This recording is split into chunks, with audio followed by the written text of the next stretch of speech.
যাত্রী চাপ সামলাতে আজ থেকে বাড়ল মেট্রো রেল চলাচলের সময়।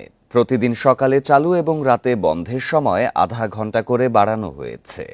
সকাল 7টার পরিবর্তে 6:30টায় ট্রেন ছাড়ে উত্তরা উত্তর স্টেশন থেকে, আর মতিঝিল থেকে চলাচল শেষ হবে রাত 10টা 10 মিনিটে।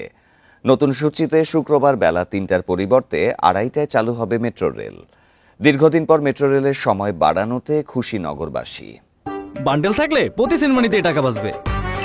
বিকাশ সেনমানি বান্ডেল কিনে জিতুন প্রতি লেনদেনে।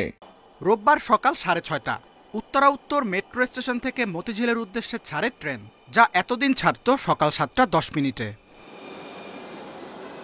বর্ধিত সময়ে মেট্রো রেল চলাচল করায় খুশি যাত্রীরা। সকালে যাত্রীর চাপ কম থাকলেও বেলা বাড়ার সঙ্গে সঙ্গে বাড়তে থাকে ভিড়। নতুন সূচিতে সেবার মান আরও বাড়বে আশা যাত্রীদের।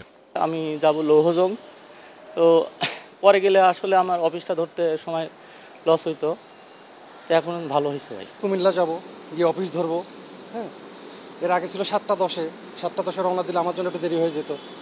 আধা ঘন্টা আগে আসার কারণে আমি এখন টাইমলি যেতে পারবো। উত্তরা থেকে মতিঝিল প্রতিদিন চলাচল করে 4 লাখের বেশি যাত্রী।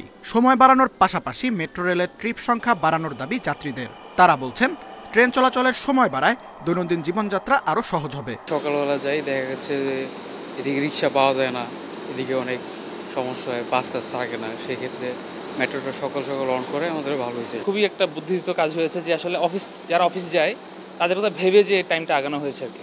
এদিকে মেট্রো রেলের ট্রিপ বাড়াতে পরীক্ষা নিরীক্ষা চলছে। নভেম্বর মাসের মাঝামাঝি থেকে ট্রিপ বাড়ানো সম্ভব হবে বলে আশা ডিএমটিসিএল এর। Tanvir Ahmed, independent news, Dhaka.